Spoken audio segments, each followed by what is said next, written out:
فصل 11. خوب یا مفید؟ همه چیز جایز است، اما همه چیز مفید نیست. همه چیز رواست، اما همه چیز سازنده نیست. اول قرنتیان 10:23. تقدیس کامل نه تنها شرط اساسی ورود به آسمان است، بلکه ضرورت رسیدن به بهترین نتایج زندگی مسیحی بر زمین نیز می باشد. دوگان کلارک. به عنوان خادمی که به فراوانی سخنرانی کرده و کتاب‌هایی چاپ نموده است، به طور خاص شنیدن پیغام از مرد خدا یا زن خدای دیگری بسیار برایم مطبوع و دلچسب است. اخیراً از چنین فرصتی لذت بردم.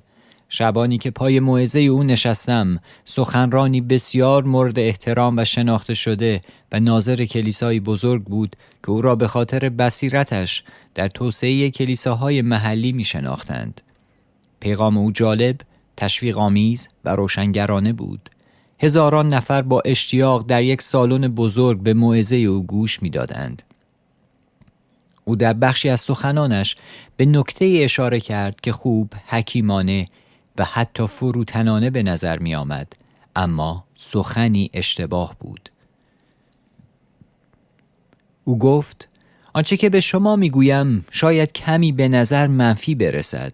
من معمولاً به این شیوه صحبت نمی کنم، چون نمی خواهم مردم را با پیغامم ملزم سازم. من همه الزام را به روح القدس واگذار می کنم. سعی کردم آشوبی را که در روحم احساس می کردم فرو بنشانم، اما نتوانستم. در گذشته هم جملاتی مشابه از دیگر رهبران شنیده بودم.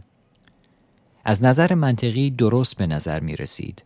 پس چرا با آن مشکل داشتم؟ سپس به یاد کلمات پولس خطاب به شاگردش تیموتائوس افتادم که می گوید: تو را مکلف می سازم که کلام را موعظه کنی و به گاه و بیگاه آماده این کار باشی و با صبر بسیار و تعلیم دقیق به اصلاح، توبیخ و تشویق بپردازی. دوم تیموتائوس 4:2. نخست اجازه دهید زمینه اصلی این بخش از کلام را با شما در میان بگذارم. زمانی که پولس این نامه را می نوشت، تیموتائوس شبانی کلیسایی بزرگ در افسوس را به عهده داشت. این فصل در عهد جدید شامل واپسین نوشته های پولس است، آن هم نه فقط به شاگرد جوانش، بلکه خطاب به همه ما. تصور می کنم حسی از پایان زندگی پولس را در بر گرفته بود و او با دقت فراوانی موضوعات و کلماتش را انتخاب کرده بود.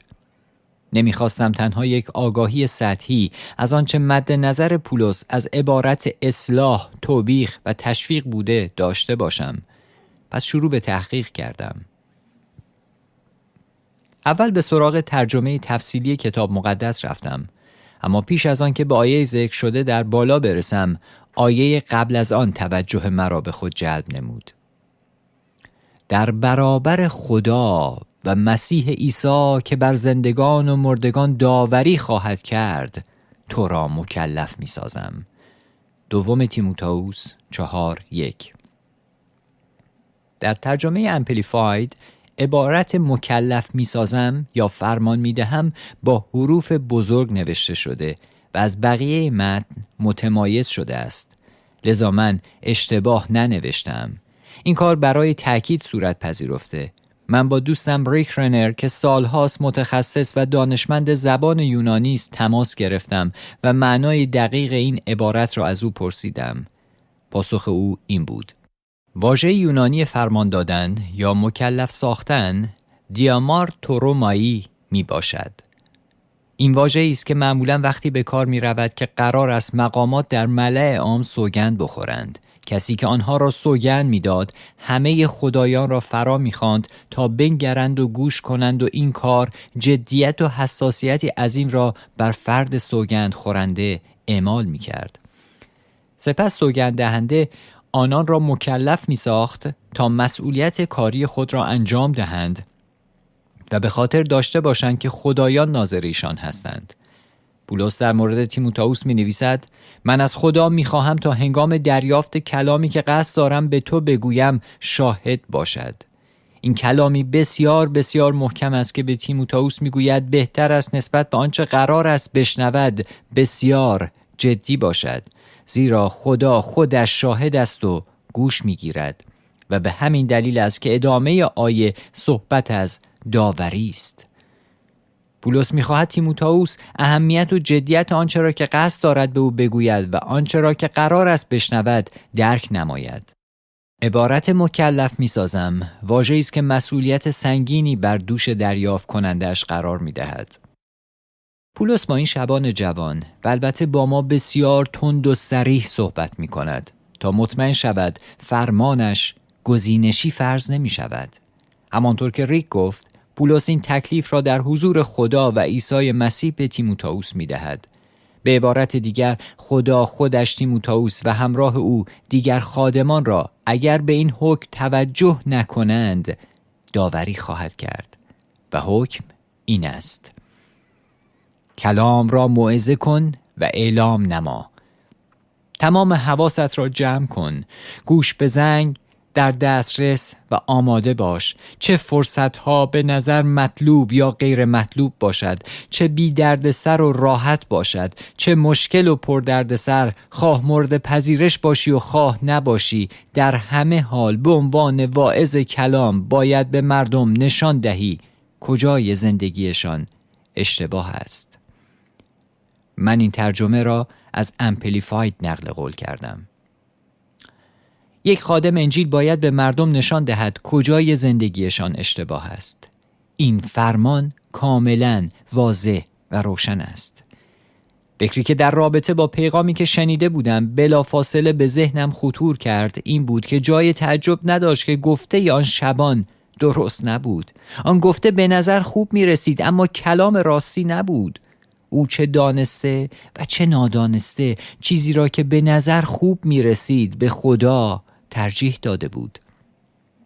این رهبر مسئولیت را به گردن روح القدس انداخته بود، در حالی که پولس به صراحت می گوید که این مسئولیت ماست. اخیراً یک شبان بسیار معروف و همسرش مصاحبه‌ای با یک برنامه خبری بین المللی داشتند. گزارشگر موضوع بیبندوباری جنسی را پیش کشید و پاسخ آنها این بود: ما در جایی نیستیم که به مردم بگوییم چطور باید زندگی کنند. میدانم که این زوج مردم را دوست دارند. آنها میخواهند گمشدگان خبر خوش انجیل را بشنوند و عیسی را بشناسند. رویای آنها بزرگ است. عالی میشد اگر همه خادمان عزم و اشتیاق آنها را داشتند. با این وجود آیا قرار است ما فرمان مستقیم خدا مبنی بر نشان دادن آن چیزهایی که در زندگی مردم اشتباه است را تغییر داده و آن را با فلسفه و ایده خوب خودمان، یعنی به مردم نگوییم که چطور زندگی کنند، جایگزین سازیم؟ آیا این شگرد رسولان بود؟ پولس در موقعیتی خاص استراتژی خود را به پادشاهی نجات نیافته چنین نشان می‌دهد: پس در آن وقت ای آگریپاس پادشاه، از رویای آسمانی سرپیچی نکردم، بلکه نخست در میان دمشقیان، سپس در اورشلیم و تمامی سرزمین یهودیه و نیز در میان غیر یهودیان به اعلام این پیام پرداختم که باید توبه کنند و به سوی خدا بازگردند و کرداری شایسته توبه داشته باشند. اعمال 26:19 الی 20. گفتن عبارت از گناه خود توبه کنید به یک فرد نجات نیافته و سپس تاکید بر این که کرداری شایسته توبه داشته باشید مستقیما ربط به چگونه باید زندگی کنند دارد. متاسفانه فلسفه بشارتی پولس و زوجی که در مصاحبه شرکت کرده بودند در تضاد کامل با یکدیگر بود. فلسفه یکی فلسفه خداست، اما مال دیگری فلسفه خوب. پولس بار دیگر وقتی فرصتی برای صحبت با فرد برجسته دیگری و همسرش می‌یابد، عزم خود را در وفاداری به استراتژی الهی به ثبوت می‌رساند. شیوه و شگرد او را بر اساس موضوعاتی که بحث می‌کند بسنجید. چند روز بعد فلیکس با همسرش دروسیلا که یهودی بود آمد و از پی پولس فرستاده به سخنان او درباره ایمان به مسیح گوش فراداد. چون پولس سخن از پارسایی، پرهیزگاری و داوری آینده به میان آورد، فلیکس هراسان شد و گفت فعلا کافی است، می توانی بروی، در فرصتی دیگر باز تو را فرا خواهم خواند. اعمال 24 الی 25. فیلیکس به دنبال پولس فرستاد، زیرا او و همسرش مشتاق شنیدن پیغام پولس درباره حیات ابدی بودند. دو موضوع اصلی که پولس با این زوج مطرح می کند پرهیزکاری و داوری آینده است. سخن پولس آنقدر جدی و محکم بود که آنان هراسان شدند. چقدر این شگرد در دنیای امروز و رساندن پیغام به گمشدگان کاربرد دارد. آیا مشابه آن را می بینید؟ رهبران زیادی اولویت اصلیشان این است که کاری کنند تا جویندگان یک شنبه بعدی هم به کلیسا بیایند. صد البته که کشاندن مردم به جلسه بعدی ستودنی است، اما این نباید هدف غایی ما باشد. هدف پولس این نبود که در مردم علاقه و میلی برای ملاقات بعدی ایجاد کند. هدف او بازگو کردن امانتدارانه حقیقت بود. اخیراً در جلسه یک شبان جوان پرطرفدار شرکت کردم. او مثل یک راهنمای تور پیغامش را در جهت مفهوم محبت خدا پیش می برد. بیش از 1000 نفر در سالن برای شنیدن صحبت‌های او گرد آمده بودند. جوانجا پر هیجان بود. مردم با شور و اشتیاق به حرف‌های آن رهبر جوان گوش می‌دادند. اما پیش از پیغام 2 بار، یک بار توسط رهبر جلسه و یک بار توسط خود او، به اطلاع مخاطبان رسید که تنها خبر خوش را خواهند شنید و او هیچ چیز منفی آن شب نخواهد گفت. خبر خوش در مقابل منفی قرار داده شده بود. اما زمانهایی است که خبر خوش در ابتدا به نظر منفی می رسد، به خصوص وقتی بحث اصلاح در زندگی ماست. اما اگر این روند اصلاح ما را از طریق مرگ نجات دهد، چطور باید به آن نگاه کنیم؟ به محض آنکه این شبان جوان پشت منبر رفت، سعی کرد با هوشمندی، با استفاده از شوخی و مزاح در 20 دقیقه اول با مخاطبانش ارتباط برقرار کند. سپس از عشق وافر عیسی به ما صحبت کرد. پیغام او پیغامی تشویق‌آمیز بود که آدم را دلگرم می ساخت. سپس مردم را دعوت کرد تا نجات را دریافت نمایند. اما هیچ اصلاحی در کار نبود و از آنان نخواست عشق خود به دنیا را ترک کرده و دیگر نسبت به خدا نامطیع نباشند. هیچ صحبتی در باب توبه از گناهان و دیگر تعالیم ابتدایی که همراه نجات است به میان نیامد. عبرانیان 6:1 را بخوانید. بسیاری به پیشنهاد او پاسخ دادند. آیا پیغام آن شبان جوان هم راستا با پیغام پولس به آگریپاس پادشاه یا فیلیکس و دروسیلا بود؟ آیا پیغام او در راستای کلمات پتروس بود که با جدیت خطاب به کسانی که به دنبال نجات بودند گفت: پس توبه کنید و به سوی خدا بازگردید تا گناهانتان پاک شود و ایام تجدید قوا از حضور خدا برایتان فرا رسد؟ اعمال 3:19. آیا جویندگان آن شب نجات یافته از سالن بیرون رفتند؟ آن سوی بام.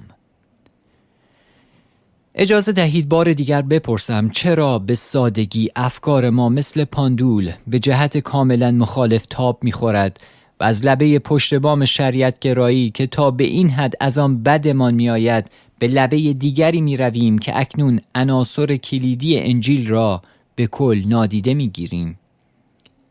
بسیاری از رهبران معاصر زیر دست کسانی بار آمدند که امروزه آنان را پدران سختگیر کلیسا می‌دانیم. در قرن 20 این پدران ترسی از برخورد و افشا کردن گناه نداشتند و ما را به زندگی مقدس فرا می‌خواندند. در آن سالها کلیسای بزرگ مشابه کلیساهای امروز وجود نداشت. پیغام‌های محکم، جدی و الزام آور از انجیل اغلب جویندگان دروغین و ریاکار را فراری می‌داد. اندک زمانی بعد برخی از رهبران به عنوان جنبشی راهبردی به این نتیجه رسیدند که می توانیم با چرخش به سمت پیغام‌های کاملاً مثبت، روحیه دهنده و امیدبخش پیروان زیادی گرد آوریم. مادامی که در کتاب مقدس به دنبال پیغام‌های تشویق‌آمیز می‌گشتیم، دیگر به مفاهیمی همچون الزام، توبیخ و اصلاح بهایی ندادیم و کمتر به آنها پرداختیم. ما دیگر به مردم نگفتیم که زندگی‌هایشان در اطاعت از کلام خدا نیست. این روش تبدیل به استراتژی ما در قرن 21 شده است. اما بیایید به ادامه فرمان و تکلیف پولس به تیموتائوس نگاهی بیاندازیم. تو به عنوان واعظ کلام میبایست به مردم آنچه را که در زندگی‌هایشان اشتباه است نشان دهی و آنها را محکوم کرده مجاب سازی، توبیخ و اصلاح نمایی، هشدار دهی و ترغیب و تشویق نمایی و به شکلی خستگی ناپذیر با صبر بسیار به تعلیم بپردازی. دوم تیموتائوس 2:4 ترجمه امپلیفاید بایبل. در این آیه 3 واژه کلیدی و مهم وجود دارند: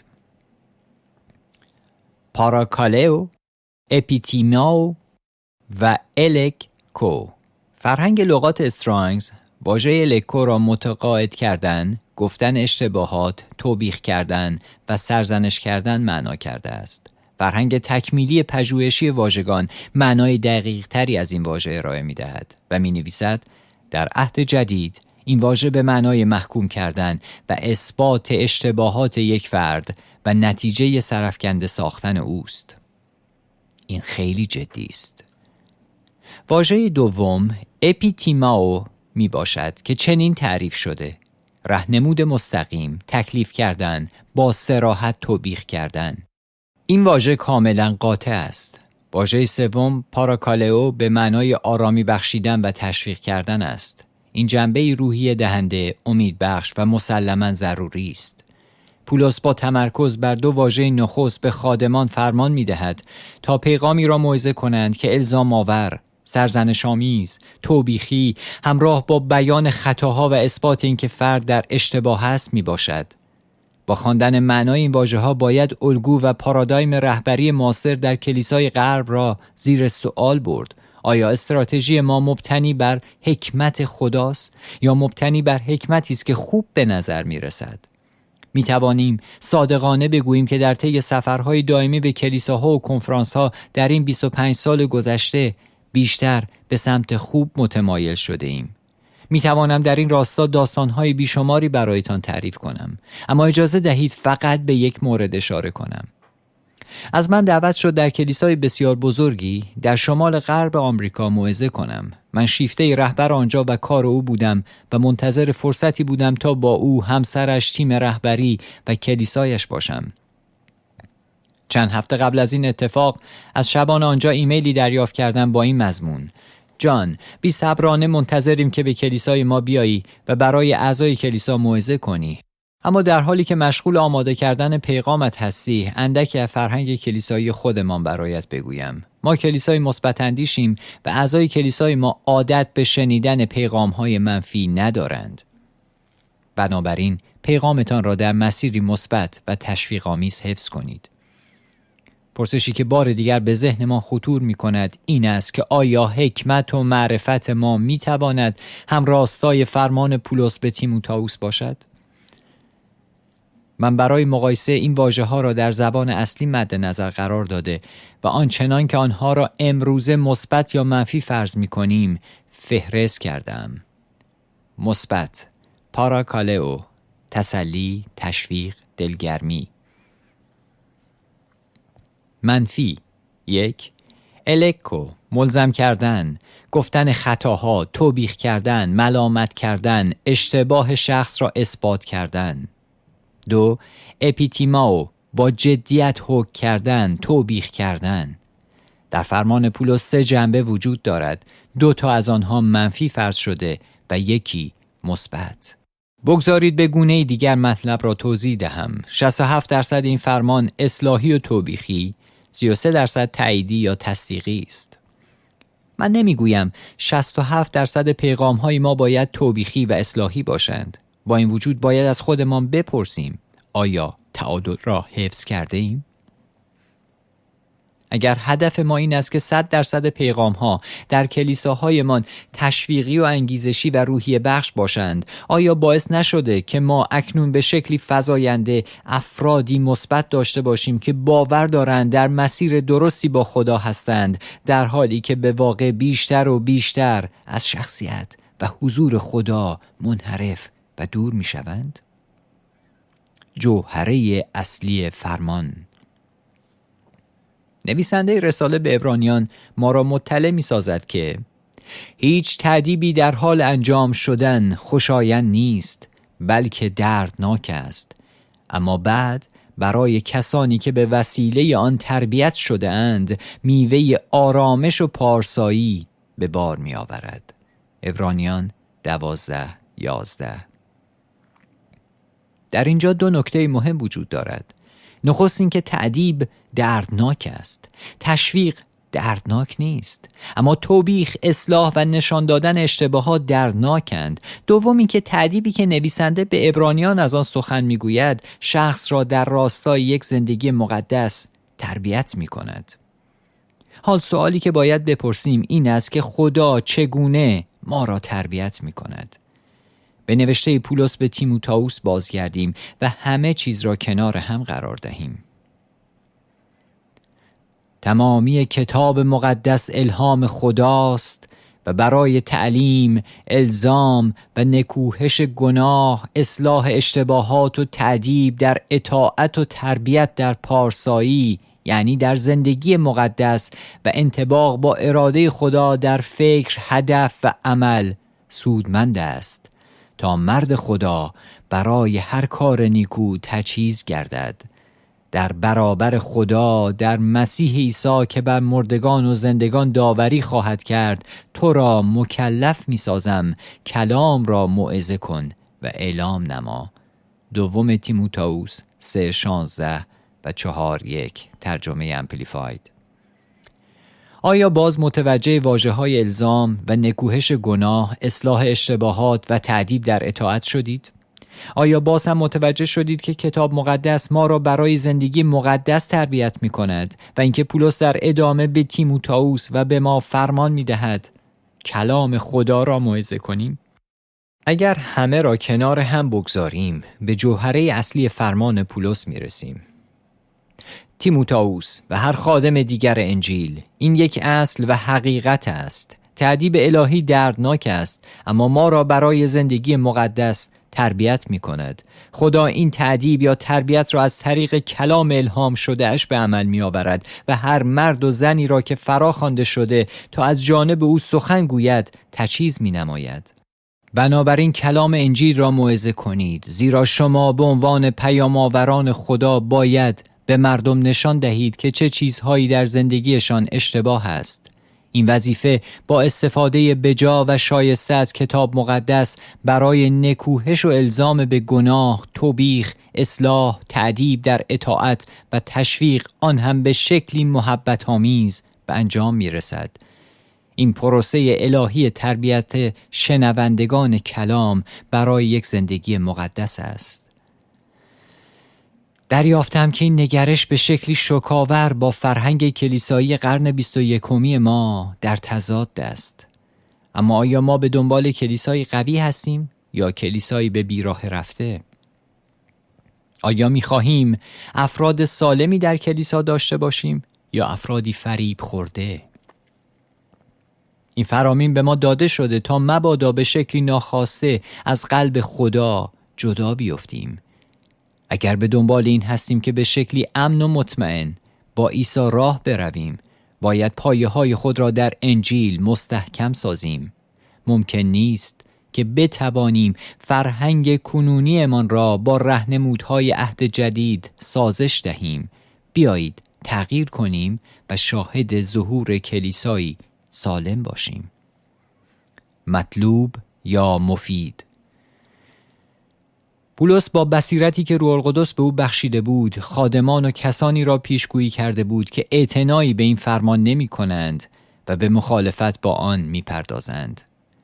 زیرا زمانی خواهد آمد که مردم به تعلیم صحیح گوش فرا نخواهند داد، بلکه بنا به میل خیش معلمان بسیار گرد خود خواهند آورد تا آنچه را که گوشهایشان طالب شنیدن آن است از آنان بشنوند. دوم تیموتائوس 4:3. به دوران ما خوش آمدید. چه چیزی مطلوب تر است؟ پیغامی تشویق آمیز، مثبت، خوشایند و شاد و بیخیال، یا پیغامی هشدار دهنده، توبیخی، اصلاحی، ملزم کننده و گفتن اشکالات؟ همه از جمله من ترجیح می دهیم مطالبی بگوییم که بازتاب دهنده گونه نخست پیغام ها هستند. من شخصی مثبت هستم و به طور طبیعی جذب پیغام های خوشبینانه می شوم. اگر حق انتخابی داشتم مثل هر انسان نرمال دیگری همین کار را می کردم. اگر دو کلیسا دیوار به دیوار هم باشند و بدانید که در یکی از آنها کلماتی را خواهید شنید که ممکن است انگشت روی رفتارهای گناه آلودتان بگذارد و در دیگری صرفاً کلمات تشویق‌آمیز و انگیزشی و خوشایند میشنوید، مطمئناً دومی را انتخاب میکردید. این همان چیزی است که پولس میگوید عاقبت اتفاق میافتد، یعنی مردمی که خوب را به خدا ترجیح میدهند. پرسش درست این نیست که کدام مطلوب تر است. باید از خود بپرسیم کدام سودمندتر است. بیایید صادق باشیم. اکثر مردم مایل به شنیدن این انتخاب حیاتی بین پیغام ها نیستند. این مثال را در نظر بگیرید. مردی به نام استیو به سرطان مبتلاست. تومور در مراحل اولیه است و با یک جراحی ساده میتوان آن را خارج کرد و جلوی خطر را گرفت. دکتر میگوید ما میتوانیم خیلی ساده آن را خارج کنیم. استیو دنبال گزینه دومی است. این نفر دوم تحقیقات پزشکی نکرده و حتی به عنوان دانشجوی پزشکی درس نخوانده. او فقط عاشق این است که دکتر باشد و از این طریق به مردم کمک کند. او به استیو میگوید ناراحت نباشید. همه چیز خوب است و زندگی طولانی پیش رو دارید. این دکتر با شور و اشتیاق میگوید استیو سلامتیت در وضعیت خوبی است. استیو با خیالی آسوده مطب دکتر دوم را ترک می کند و با خود می گوید چه دکتر باحالی، چقدر چیزای خوب به من گفت، خیلی تشویق شدم. او حالا از دکتر اول ناراحت است چون حرفای منفی به او زده و خواسته تا تن به فرایند و عملی بدهد که اسباب زحمت، درد و پرهزینه برای او می باشد. این دکتر به استیو گفته بود که شرایطش جدی است. او آدم رک و بی‌تعارفی بود و حتی ذره‌ای تشویق هم در کارش نبود. خدا را شکر برای گزینه دوم. استیو باور کرده که دیگر دلیلی برای نگرانی وجود ندارد. با این حال 2 سال بعد استیو بسیار مریض است و فقط چند هفته با مرگ فاصله دارد. زیرا آن تومور کوچک آنقدر رشد کرده که دیگر زندگی او را تهدید می کند. این تومور بسیاری از ارگانهای بدن او را فرا گرفته و دیگر هیچ درمانی قادر نیست به او کمکی بکند. 2 سال پیش ساده تر بود که به دکتر مثبت اندیش گوش کند، اما کدام لازم تر بود؟ حقیقت یا چاپلوسی، حرفهای اصلاحی یا گفته‌های مثبت؟ به استیو گفته شده بود که سالم است، در حالی که چنین نبود. اما اکنون دیگر خیلی دیر شده بود. او آرزو می کند که کاش به حقیقت گوش سپرده بود. آیا این می تواند شرایط روحانی ما هم به عنوان رهبران و هم به عنوان اعضا در کلیساهای امروز باشد؟ دوره‌ای در تاریخ اسرائیل وجود دارد که رهبران مذهبی خدمتی صرفاً مثبت را برگزیده بودند. آنها از مخالفت و برخورد پرهیز می‌کردند و تنها سخنان دلگرم کننده می‌گفتند. خدا نظرش را درباره پیغام‌های آنان چنین بیان می‌کند: جراحات قوم عزیز مرا اندک شفایی داده، میگویند سلامتی است، سلامتی است، حالان که سلامتی نیست. ارمیا 8:11. جالب است، پیغامی که آنها میگفتند در اصل فرقی با پیغامی که دکتر دوم به استیو گفته بود ندارد. من پیغام‌های او را دوست ندارم.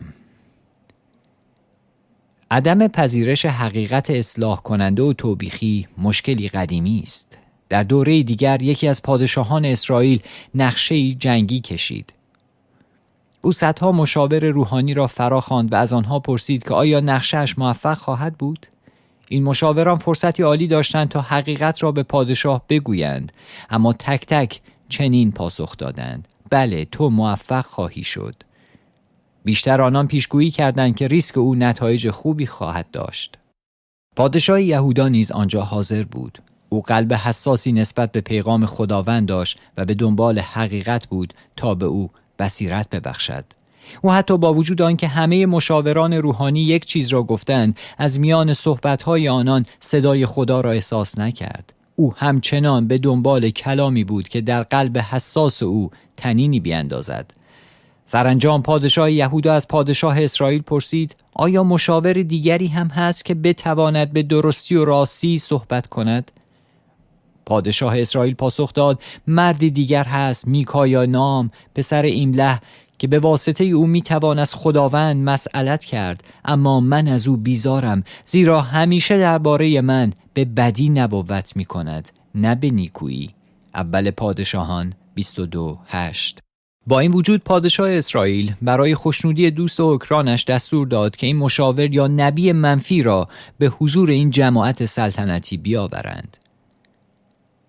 نام این نبی میکایا بود و پیکی که از طرف پادشاه به دنبال او رفته بود گفت: اینک انبیا یک صدا درباره پادشاه نیکو میگویند، پس تمنا این که سخن تو نیز همچون سخن ایشان باشد و کلامی نیکو بگویی.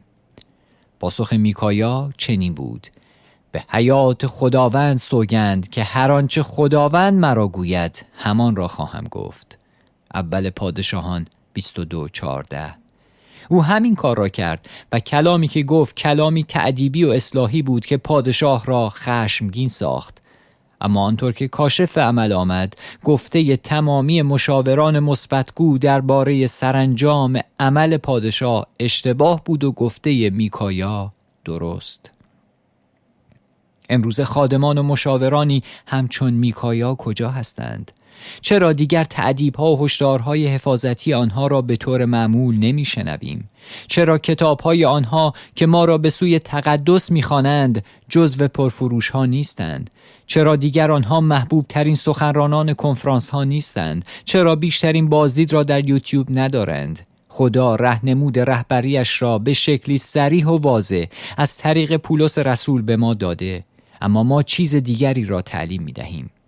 روزی یکی از شبانان مشهور هنگام صرف نهار به من گفت: جان، اگر به شبانانی که در کشور ما کلیساهای موفقی را اداره می‌کنند نگاه کنی، اکثریت قریب به اتفاق آنها پیغام‌هایشان تشویق آمیز است و در مورد امید و فیض موعظه می‌کنند. یکی از همراهان او ادامه داد و گفت: جان، شاید بخواهی نسبت به تعلیمت درباره فیض تجدید نظر کنی. او با مفهوم قدرت بخشی و جنبه دگرگون کننده فیض مشکل داشت. ما به امید و دلگرمی و تشویق نیاز داریم، اما در عین حال به اصلاح، تأدیب و الزام هم نیاز داریم. این همان فرمانی است که پولس تیموتائوس را به اجرای آن مکلف می سازد. چرا ما تا این حد درگیر افراط و تفرید هستیم؟ چرا باید کاملا از آن طرف بام بیفتیم؟ بیایید تنها همه آنچه را که پولس به تیموتائوس گفته انجام دهیم. عنصر کلیدی. بگذارید مثال دیگری بزنم. یک فروشنده شیاد و کلاهبردار ماشین‌های دست دوم چیزی را به شما میگوید که مایل به شنیدنش هستید. او به شما لبخند میزند، خوشوبش میکند و میگوید که چه فرد خوبی هستید و از آنجایی که فرد شیک و دقیقی هستید، ماشینی که انتخاب کرده اید بهترین معامله برای شماست. شاید به خودتان فکر کنید: وای، حتی همسرم هم چنین گرم و تشویق‌آمیز با من حرف نمیزند. علت این است که همسرتان عاشق شماست، اما این مرد به خاطر به دست آوردن پولتان به دنبال چاپلوسی است. این موضوع ما را به بهترین عنصر در پیغاممان میرساند: محبت. پیغام ما در بدن مسیح باید با عشق و محبتی که از قلبی مشتاق نشأت میگیرد تطهیر شده باشد. روزی مردی جوان بعد از جلسه‌ای کلیسایی به سمت من آمد و با لبخند گفت: من نیز همانند شما خوانده شدم تا برای اصلاح کلیسا پیغام‌های نبوتی بیاورم. روشی که او این موضوع را عنوان کرد مرا معذب نمود. حس کردم که او می‌خواهد به مردم بگوید که بیش از آنها نگران خیر و صلاح آنهاست. از او پرسیدم آیا می‌خواهی راز گفتن کلام نبوتی را بدانی؟ چشمانش درخشید و منتظر بود تا مشورتی برای داشتن یک مینیستری موفق بگیرد. به او گفتم تمام مدتی که می‌خواهی کلام اصلاحی بیاوری و مردم را به چالش بکشانی، باید کاملاً عاشق افرادی باشی که مخاطبشان ساخته ای. او با حیرت به من خیره شده بود. بعد از لحظاتی گفت فکر می‌کنم خدا باید چیزهایی را در من عوض کند. به خاطر این سرسپردگی و پذیرش به او افتخار کردم. من اغلب به شدت با پیغام‌های مستقیم و اصلاحی مشکل دارم. من مردم را بسیار دوست دارم. کلیسا را دوست دارم. رهبران کلیسا را دوست دارم. قلبم هنگام نوشتن این کتاب یا موعظه‌های اصلاحی و تأدیبی به درد می آید. زیرا مایلم افراد را تشویق و تأیید نمایم. اما از طرف دیگر می دانم که محبت واقعی چاپلوسی نمی کند، بلکه حقیقت را می گوید. محبت واقعی به دنبال شفا در شنوندگانش است. پولس می نویسد ما باید حقیقت را با محبت بیان کنیم، چرا که در نتیجه آن شنوندگان رشد کرده و در مسیح بالغ می شوند. خادمانی هستند که پیغام‌های تأدیبی و اصلاحی ایراد می‌کنند و بر تقدس به شیوهی ترسناک تأکید می‌کنند. آنها کمترین دلسوزی را نسبت به مخاطبانشان دارند. این مسئله تأسف‌بار و پرهزینه است. همه ما باید با انگیزه و محرک محبت نسبت به مردم آنها را مخاطب خود سازیم، ولی اگر چنین عشقی در ما نیست، بهتر است دهان به سخن نگشاییم و هیچ نگوییم. خیریت آنها باید بیش از هر چیز دیگری برایمان مهم باشد. ما نباید با نگرش این چنینی سخن بگوییم. به تو گفتم حالا خودت میدانی. من بهتر از تو میدانم یا من از تو بهترم. ما باید خوش بیان باشیم و بهترین ها را برای آنها بخواهیم. ما باید مخاطبان خود و کسانی را که در بخش‌های مختلف ملاقات می‌کنیم مهمتر از خودمان قلمداد کنیم. این قلب پدر عیسی مسیح و روح القدس است.